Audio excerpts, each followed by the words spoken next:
Welcome students. I hope you all are doing good. In this video, I am going to explain you part 2 of lesson 2, that is Directive Principles of State Policy of Civics. Let's begin.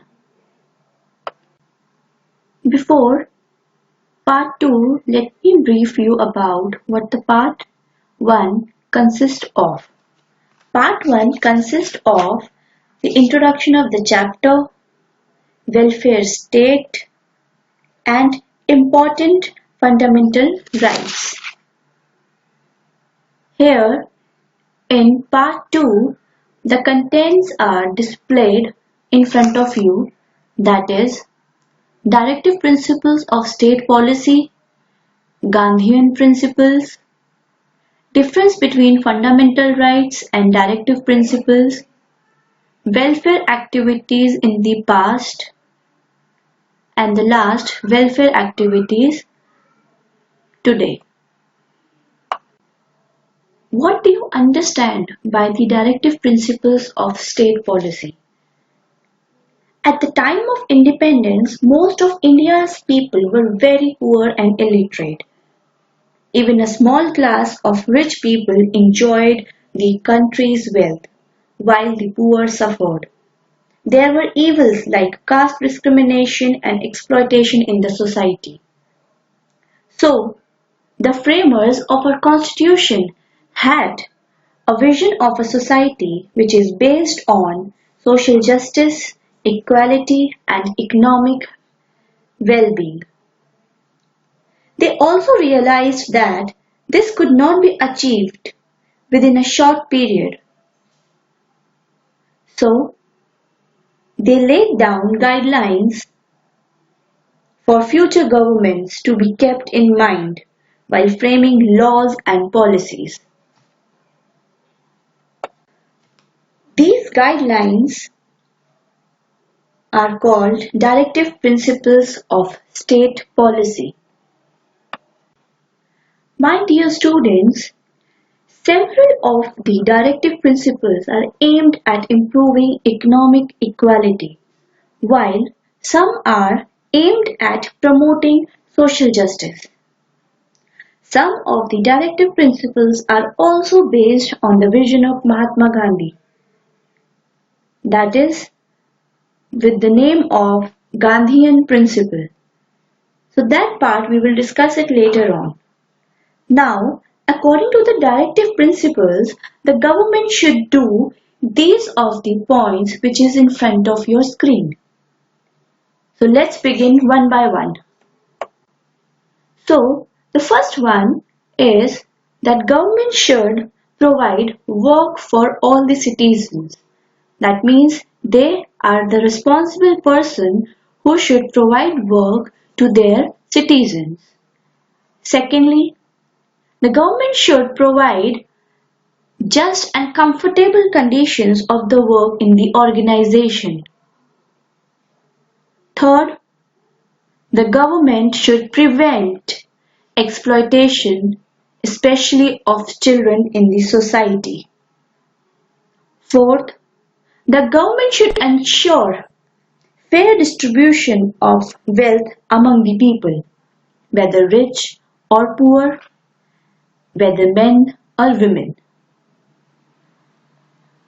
Government also help the weaker sections of the society, like the aged and the unemployed. The government should strengthen democracy by organizing local self-government bodies like village panchayats, etc. The government should protect wildlife and forest and places, monuments and objects of national importance. And the last one is that the government should promote international peace by maintaining honorable relations with other nations. By having these directive principles, The government can able to promote social justice and economic equality in the citizens of the country. In the previous slides, you have learned about the guidelines the government should apply. Now, there are certain points where these directive principles are being followed. The directive principles cannot be enforced by the courts. However, over the years, many of the directive principles have been given effect through laws passed by the government. For instance, most Indian states have set up village panchayats. The government has reserved seats for the scheduled castes and scheduled tribes in jobs and educational institutions. Even today, men and women have the right to get equal pay for equal work. And there is a law to protect monuments of national importance. Thus, the directive principles are helping the nation to gradually build a just society. Now, my dear students, let's start with the Gandhian Principles. Mahatma Gandhi was one of the most influential leaders when our country got its independence. His vision of India contributed to the making of the Constitution. Therefore, some of the directive principles of state policy were based on Mahatma Gandhi's ideals. Among these principles are the following. So there are 5 principles under which was based on Mahatma Gandhi's ideals. So the first one is establishment of village panchayats elected directly by the people of each village. Second principle talks about the promotion of cottage industries in rural areas in order to preserve and promote the traditional crafts and to provide continuous employment to the rural people especially. Third point is this principle also has the provision of free and compulsory education to children until they are 14 years old. Now this principle is also a fundamental right. Fourth, this principle promotes of animal husbandry and discouraging slaughter of cows. Now the fifth principle talks about the protection and promotion of the economic interests of the underprivileged sections of the society and raising their standard of living. So my dear students, now let's talk about the difference between the fundamental rights and the directive principles. The fundamental rights were in part 1. So if you want to know about this, so please check part 1 video.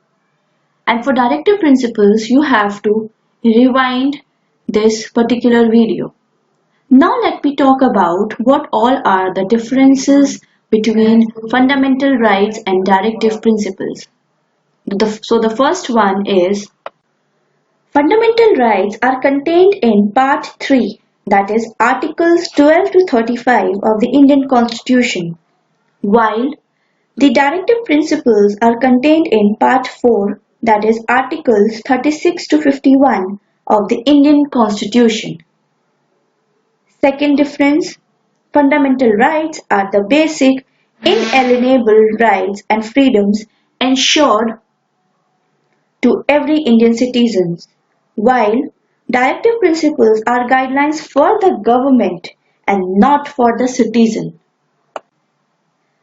Third difference talks about that fundamental rights are justiciable while directive principles are non-justiciable. So the fourth difference is if there is a conflict between fundamental rights and the directive principles, then the fundamental rights will prevail. That means fundamental rights are more superior than the directive principles. Let's talk about the welfare activities in the past.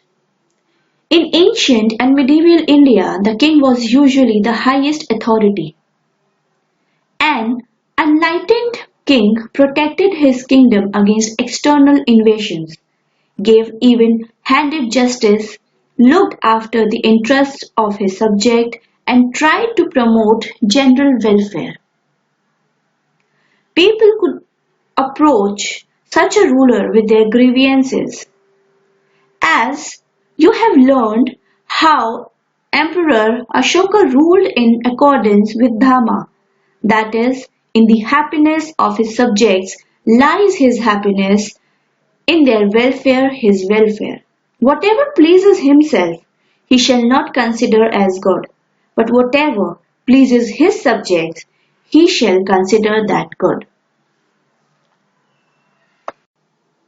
However, the concept of individual rights and individual freedom did not exist in ancient and medieval times.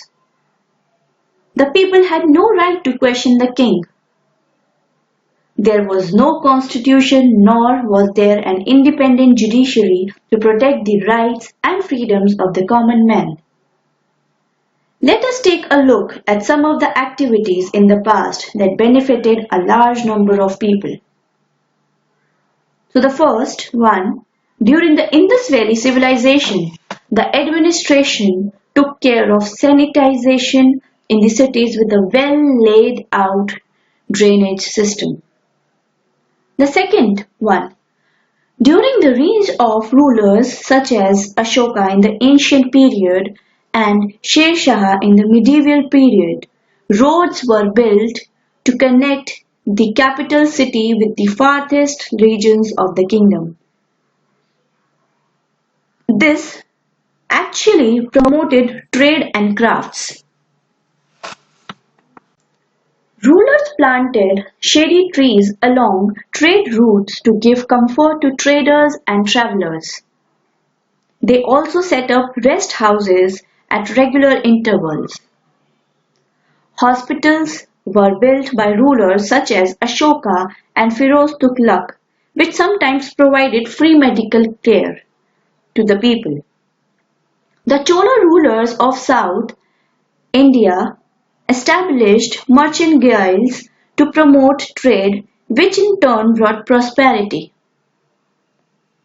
Market prices were being regulated and defaulters were punished by Alauddin Khilji.